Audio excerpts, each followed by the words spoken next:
Bonjour à tous, on est là aujourd'hui pour une petite vidéo bilan du mois de mars qui est passé super vite. Alors j'ai pas eu le temps de faire tant de vidéos que ça. Enfin j'en ai fait une que j'ai pas encore montée qui est un peu différente puisque c'est le bookshelf tour dont j'avais parlé sur Instagram et je suis pas hyper satisfaite donc pour l'instant je l'ai pas mise en ligne. Je suis pas sûre je vais peut-être faire encore quelques changements. Du coup, bah voilà, je vous ai pas encore parlé de livres en vidéo ce mois-ci. Je l'ai fait sur le blog par contre, donc n'hésitez pas à vous rendre sur le blog pour voir les différentes critiques. Mais en attendant, le mois de mars a quand même été un très bon mois puisque j'ai lu 22 lectures, dont deux coups de cœur. J'ai tout recensé ici.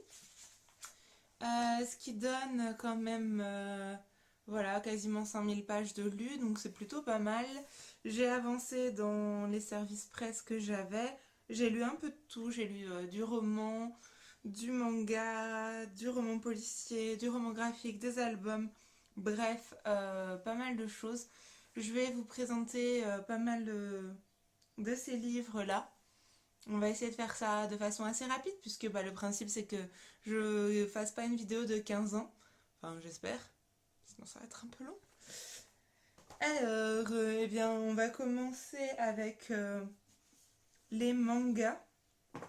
Je vous propose de commencer avec les mangas, je les attrape. Alors il y en a certains dont j'ai déjà fait une chronique sur le blog, notamment Hell's Paradise chez Kazé. J'en avais pas entendu plus parler que ça avant de le recevoir. J'ai été très agréablement surprise. Je l'ai lu un matin, comme ça, un dimanche matin, en petit déjeunant. Et ça a été une belle surprise, un grand coup de cœur. J'ai hâte de voir comment ça va évoluer. On a de tout, on a de l'action, on a des personnages attachants, on a un dessin qui est plutôt chouette, qui est assez graphique. Bref, j'ai hâte de voir où ça nous emmène. J'ai écrit la chronique déjà sur le blog, donc pour plus de détails, vous pouvez aller voir en ligne. Mais sachez que vraiment, maintenant que j'ai lu le premier tome, j'attends avec grande hâte la suite. Autre manga avec Bestars, qui est sorti chez Ki-hoon. J'ai le deuxième tome qu'il faut que je lise. Le troisième vient de sortir, donc vraiment c'est une série qui avance.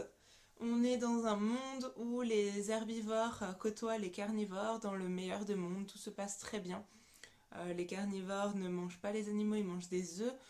Bref, ils se côtoient tous sans qu'il y ait de problème, jusqu'au jour où l'alpaga est retrouvé mort.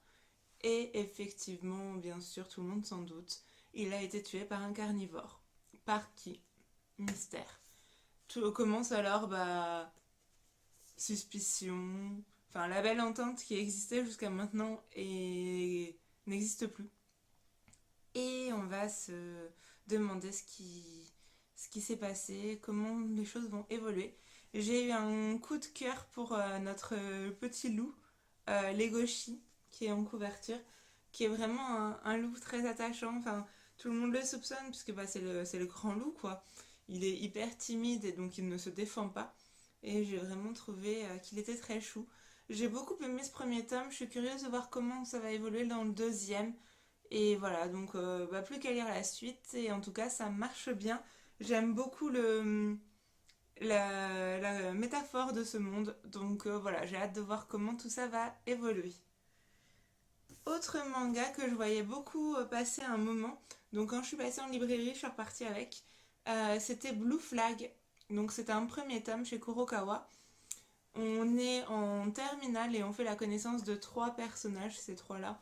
Taeshi se retrouve dans la même classe que Thomas, son ami d'enfance, sauf qu'ils sont amis d'enfance mais ils ne se ressemblent en rien. Taeshi c'est quelqu'un de très réservé, qui a peu d'amis, qui est un peu effacé, qui est très petit, sur lequel personne ne se retourne. Quand Thomas est l'élève le plus populaire, le doué en sport, celui qui est ami de tous. Et à leur côté va évoluer Futaba, jeune fille très effacée, très timide et qui est amoureuse de Thomas. Ça va être leur histoire au lycée, donc dans cette dernière année. On se doute très vite du retournement de situation qu'il va y avoir, mais en même temps ça marche super bien, c'est hyper poétique, j'ai trouvé qu'il y avait vraiment quelque chose de très sensible dans ce premier tome, et je suis très curieuse de lire la suite. Voilà pour les mangas. J'en ai lu d'autres que je n'ai pas sur moi puisque c'était des emprunts. Donc rapidement, je peux vous dire que j'ai lu. Je reprends ma petite liste puisque je note toutes mes chroniques, enfin toutes mes lectures dans mon bullet. J'ai lu Love and Lies, le tome 6, mais il me semble que j'en avais déjà parlé. J'ai lu Bye Bye Liberty 4 aussi chez Kurokawa. C'était la fin de la série. Il faut que je vous en écrive la chronique d'ailleurs, puisque la série est finie. Et que vraiment j'ai beaucoup aimé. C'est une série qui n'est pas folle, qui n'est pas complètement dingue, qui n'est pas complètement originale, mais en même temps elle fonctionne à fond. Donc voilà, on ne demande pas plus. J'ai lu aussi Real Life 9 chez Kiun, toujours aussi bien. Enfin franchement c'est toujours un bonheur de lire ce manga et j'ai hâte de lire la suite, comme à chaque fois que je finis le tome. J'ai lu aussi Perfect World, les 7 et 8 chez Akata. Comment vous dire, j'étais très contente d'avoir attendu et de ne pas avoir lu le tome 7 tout de suite, puisque comme ça j'ai pu enchaîner avec le tome 8, sauf que il me manque les 9 et 10, donc j'attends qu'ils sortent maintenant. C'est toujours aussi bien, toujours aussi sensible, toujours aussi intéressant sur le handicap et sur l'histoire d'amour. Bref, ça marche bien, on perd pas en qualité selon les tomes, donc il n'y a plus qu'à attendre les tomes 9 et 10, j'attends. Et enfin, un autre manga que je ne vous présente que peu, puisque je ne l'ai pas sur moi, c'est Après la pluie, le tome 8 chez Kana. Pareil, c'est toujours aussi beau, toujours aussi poétique, toujours aussi sensible. On avance dans notre histoire d'amour avec Akata qui avance, qui commence à mieux se connaître aussi. Et pareil, les tomes sont très courts. C'est presque frustrant finalement de devoir attendre à chaque fois le suivant. Mais on approche de la fin, ça se sent, et on a hâte et pas hâte en même temps de finir la série. Voilà, je passe toujours un très bon moment avec tous ces mangas. Continuons un peu dans les BD, les romans graphiques. J'ai lu Un été d'enfer de Vera Brosgol qui est paru chez Rue de Sèvres il y a peu. C'est une histoire complète en un tome, donc vous allez pouvoir le lire, c'est très chouette. On suit Vera, c'est une histoire vraie, hein, en tout cas inspirée de faits réels, dirons-nous. Vera, elle est née enfin notre autrice, elle est née en Russie en 1984. Elle arrive aux États-Unis à l'âge de 5 ans et elle va toujours sentir ce petit décalage d'enfants russes aux États-Unis. Et alors que toutes ses copines vont tous les étés en camp de vacances, elle n'y va jamais. Jusqu'au jour où elle réussit à convaincre sa mère que elle aussi, elle peut aller en camp de vacances. Et elle va se retrouver dans un camp un peu particulier, puisqu'elle va être dans un camp de vacances spécial russe, on va dire, où tout le monde parle russe, où on apprend l'idéologie russe, où bref, en fait, c'est juste un cauchemar. C'est un truc horrible. Elle devait y passer 2 semaines, finalement elle y passera plus de temps. Et elle va regretter sa décision. Surtout qu'elle a entraîné son petit frère dans l'aventure et que lui ne voulait pas du tout y aller de base. Et finalement il adore ça. Donc on retrouve avec le début un petit mot qui est un vrai mot. C'est véridique, où c'est chère maman, peux-tu venir me chercher dès que tu reçois cette lettre? S'il te plaît, je suis désespérée. Donc ça vous donne un peu le ton. Et après, du coup, niveau couleur, c'est très... Il y a très peu de couleurs. Mais, franchement, je trouve que ça ajoute un petit côté, souvenir, sépia, etc. Et c'est drôle, touchant, émouvant. J'ai vraiment, vraiment beaucoup aimé. Et je peux que vous conseiller de succomber à votre tour parce que c'est très drôle. Moi, j'ai été beaucoup en colo, j'adorais ça. J'avais toujours l'appréhension avant de partir de oh mon dieu, si c'est horrible. Et finalement, j'ai aucun mauvais souvenir de la colo. Donc, j'ai trouvé ça très, très, très drôle. Et j'ai eu beaucoup de peine pour elle en même temps que ça se passe aussi mal, de façon aussi affreuse. Mais en même temps, c'est délicieux et c'est très drôle. Un autre BD, roman que je n'ai pas par contre. Ah, j'ai oublié un manga. J'ai oublié de vous parler de Signal 100 qui est chez Tonkam Delcourt Tonkam. J'ai lu le deuxième tome, donc le pitch c'était dans le premier tome, on suivait une classe qui martyrisait en gros leur prof. C'était une classe affreuse et le prof les hypnotise tous, se suicide après donc les avoir hypnotisés.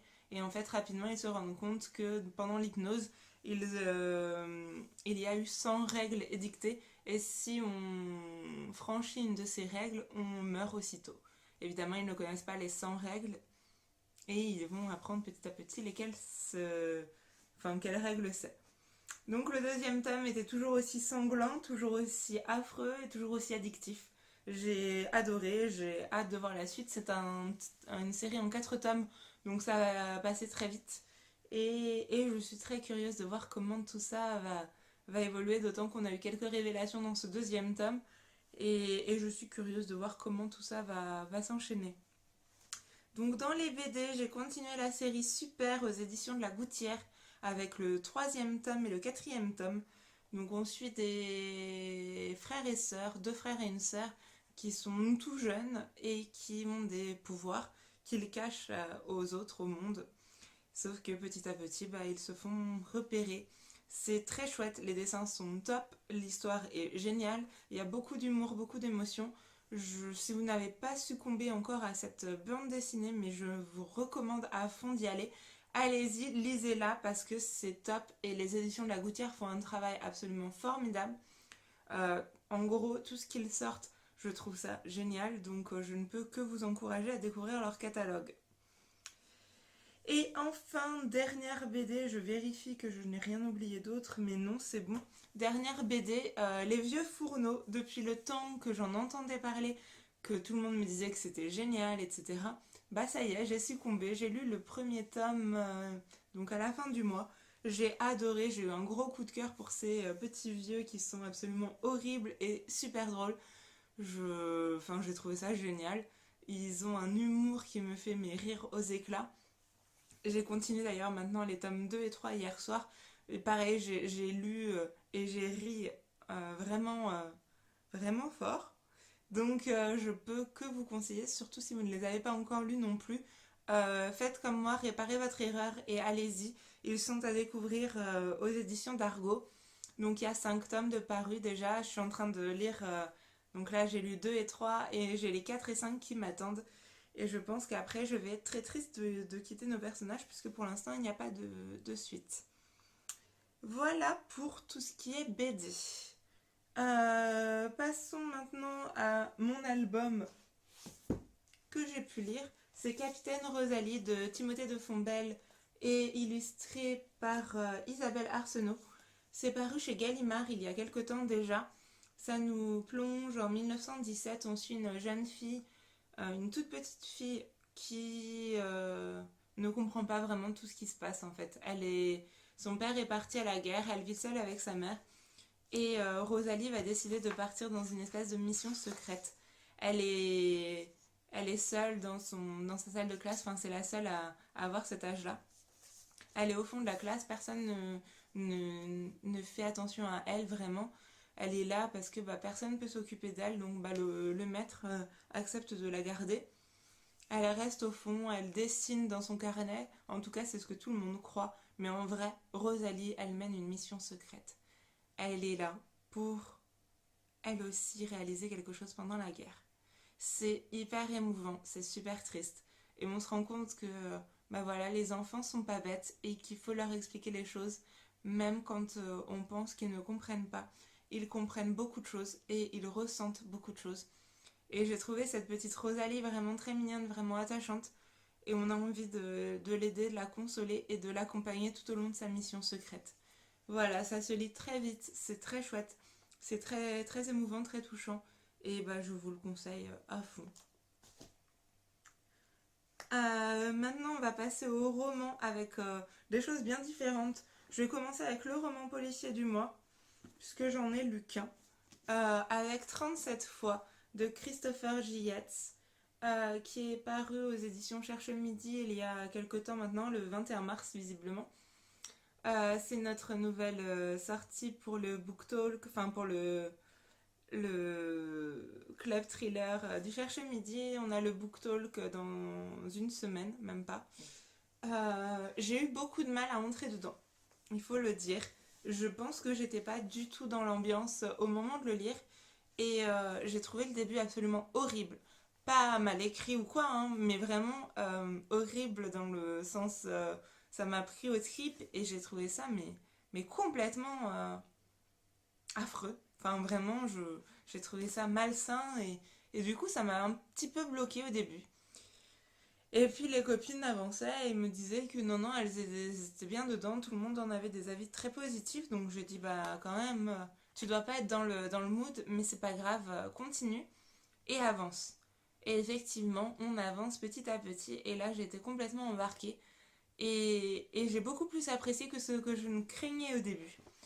C'est même plutôt une très bonne lecture, même si on n'est pas au coup de cœur, mais ça reste une très bonne lecture, beaucoup mieux que ce que je craignais au début. On va suivre un trio de personnages. D'abord en 1982, où il se passe quelque chose d'horrible, donc ce que vous verrez dans les premiers chapitres qui m'a pris au cœur. On est dans une petite ville de montagne. On est dans une petite ville de montagne en 1982 et on va suivre trois ados, Anna, Patch et Matthew, qui vont être liés par cette affaire. Autant vous dire que bah voilà, 37 fois, le titre n'est pas choisi pour rien. C'est juste horrible. Bref, on se retrouve en 2008, donc pas mal d'années plus tard, et Anna et Patrick sont mariés. Anna est devenue journaliste judiciaire et Patrick a perdu son emploi. Évidemment, bah, notre trio va être amené à se retrouver. Et on va avoir plein de points de vue, enfin les trois points de vue qui vont s'enchaîner les uns après les autres en alternance et qui vont nous permettre de comprendre ce qui s'est passé en 1982, de tout appréhender et c'est de plus en plus fort, en fait la tension monte petit à petit. On a beau savoir se douter de ce qui s'est passé, de se douter de ce qui va se passer, on n'est pas au bout de nos surprises et l'horreur est là tout au long du livre. Les révélations s'enchaînent et finalement, aucun personnage n'est vraiment sain. Aucun personnage n'est vraiment tout blanc ou tout noir. Et c'est ça qui est très fort en fait. Voilà, donc ce que je vous disais, pas un coup de cœur, mais ça reste vraiment bien maîtrisé, vraiment fort et vraiment affreux. Dans mes autres lectures, tac tac tac, j'ai lu Outliers le 2 et j'ai enchaîné avec le 3. J'avais lu le premier tome à la sortie et je n'ai pas lu le deuxième tout de suite puisque bah, on m'a dit tu verras le tome 2, la fin est horrible, si tu peux attendre, attends. Donc c'est ce que j'ai fait et j'ai attendu que le tome 3 sorte et une fois après bah, j'ai mis du temps à me remettre dedans. C'est toujours aussi chouette, on a la tension qui monte vraiment tout au long du roman, des deux romans d'ailleurs. On a plein de révélations petit à petit et surtout à la fin du troisième tome, donc du dernier tome, on a vraiment une vraie fin qui répond à beaucoup de nos questions, à toutes nos questions. Je vous mettrai le lien de la première chronique puisque c'est le plus intéressant pour vous. Mais sachez que vraiment c'est une série qui m'a beaucoup plu. Normalement ça devrait être adapté au cinéma. Je suis curieuse de voir ce que ça donnera parce que c'est très visuel comme série. C'est vraiment plein de tensions, plein d'actions. Donc ça devrait rendre quelque chose de très chouette si c'est bien adapté. En roman, j'ai lu aussi la collection Actes Sud Junior sort Rattrapage. Ça sort sous peu ou c'est sorti, je ne sais plus. Bref, ça devrait sortir en avril, mais je ne sais plus exactement à quelle date. J'aime beaucoup la collection d'une seule voix que je trouve absolument coup de poing à chaque fois. Enfin vraiment, en quelques pages, on a un thème fort qui nous marque et celui-ci ne fait pas exception. Donc vous le voyez, c'est une voix contre le harcèlement. On est le jour du rattrapage du bac et on va découvrir notre héroïne qui va nous raconter ce qui s'est passé durant cette année. Sachant que, donc, comme vous vous en doutez, c'est sur le harcèlement. Et en fait, une fois arrivée sur le lieu de son rattrapage, elle voit au loin un garçon. Ce garçon a arrêté de venir au lycée parce qu'il a tenté de se suicider voilà, pendant cette année à cause du harcèlement qu'il subissait, notamment le harcèlement de cette jeune fille. Et là, quand elle le voit, elle se rend compte de ce qu'elle a fait, elle réalise les actes et c'est une remise en question finalement et un retour sur cette année, sur ses amis, sur ses fréquentations. Et je trouve ça bien d'avoir le côté du harceleur finalement euh, tout au long de cette année, puisque voilà, ce qui est fait est fait. Elle ne pourra rien faire pour annuler ce qui s'est passé pendant cette année. Mais en même temps, sa prise de conscience est finalement intéressante. C'est bien écrit, c'est accrocheur, on le lit d'une traite, hein, c'est le but de la collection. Et vraiment, c'est bien fait, c'est bien réussi. Bref, voilà, si vous voulez des choses sur le harcèlement qui changent avec le point de vue du harceleur, n'hésitez plus, ce livre est fait pour vous. En jeunesse, j'ai aussi lu chez Albin Michel Celle qui marche la nuit. On fait la connaissance de Malo. Malo, il a 15 ans, il quitte Paris pour le sud de la France. Autant dire que ça lui plaît pas du tout. Il doit quitter tous ses copains pour arriver dans une maison. La maison hyper isolée, vieille, où il connaît personne. Et surtout, quand ils arrivent dans cette maison, sa petite sœur change de comportement.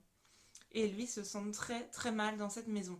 Vraiment physiquement, il se sent mal. Enfin, il y a quelque chose. Sa petite sœur semble avoir lié une amitié avec une petite fille ou une jeune fille qu'elle est la seule à voir. Lui ne la voit pas, personne ne la voit. Ses parents ont l'air de ne pas comprendre qu'il y a un malaise.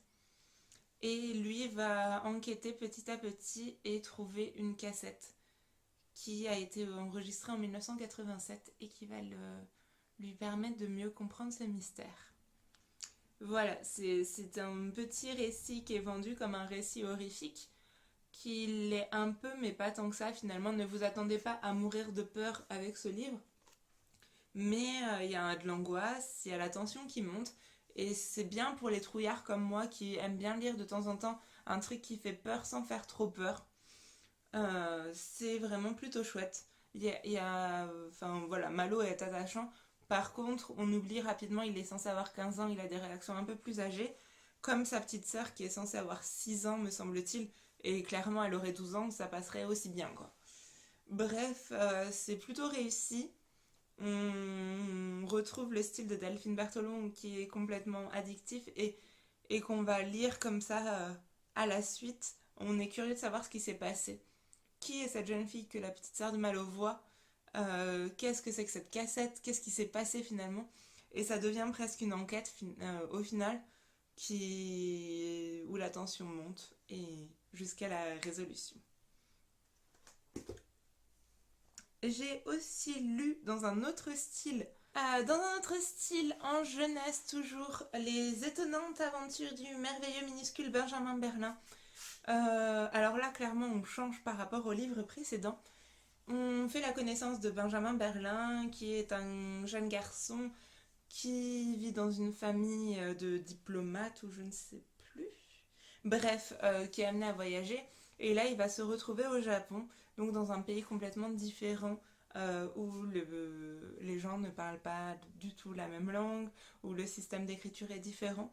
Et Benjamin, il a un don caché, il est télépathe. Il est capable de lire les pensées des gens. Sauf que, voilà, c'est délicat, ce n'est pas facile à vivre tous les jours.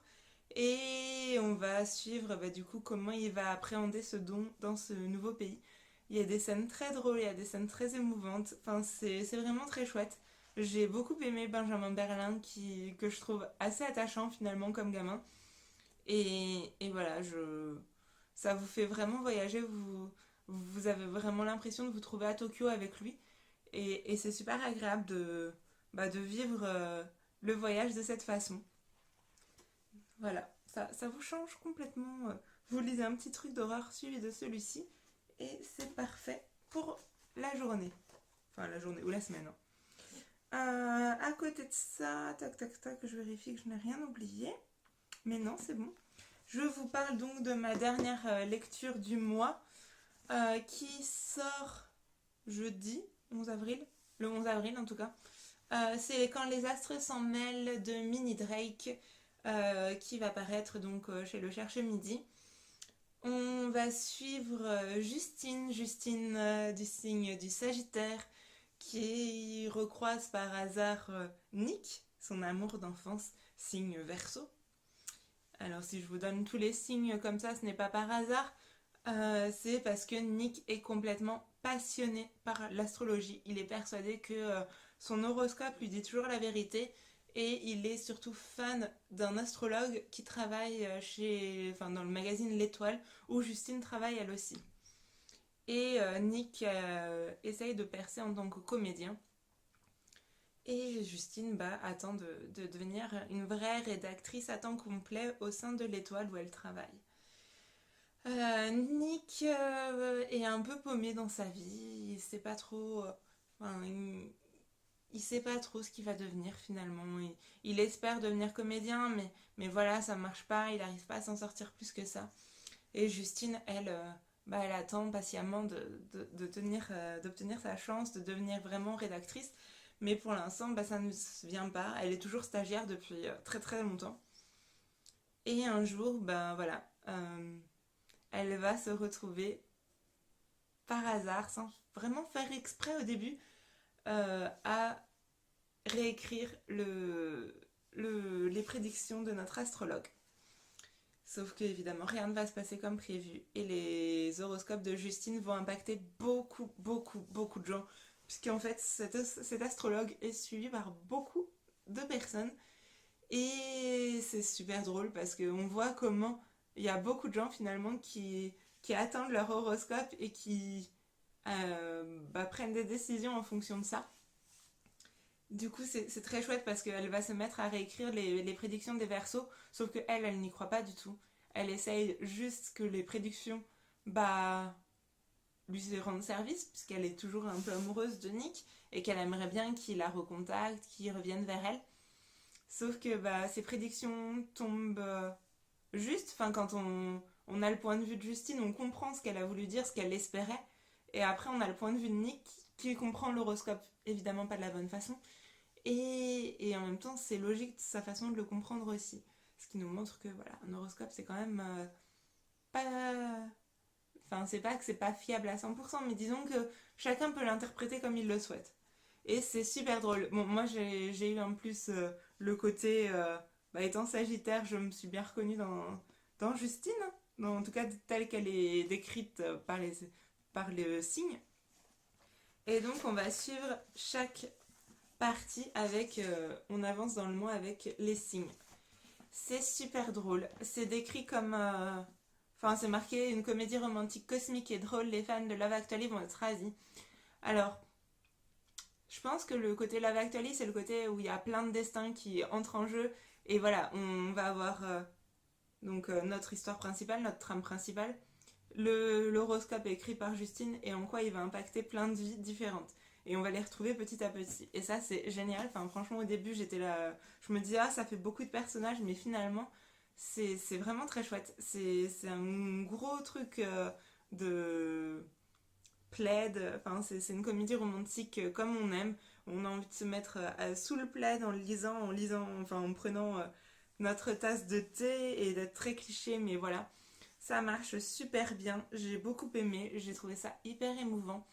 Et je peux que vous conseiller de craquer et de le lire à votre tour. Vous passerez un super moment, c'est vraiment un livre feel good et qui va pas vous prendre la tête, qui va vous faire passer un super moment et qui va vous faire rire parce que Justine elle est attachante mais en même temps elle fait plein de conneries et on a envie de se dire mais tu pourrais faire tellement plus simple.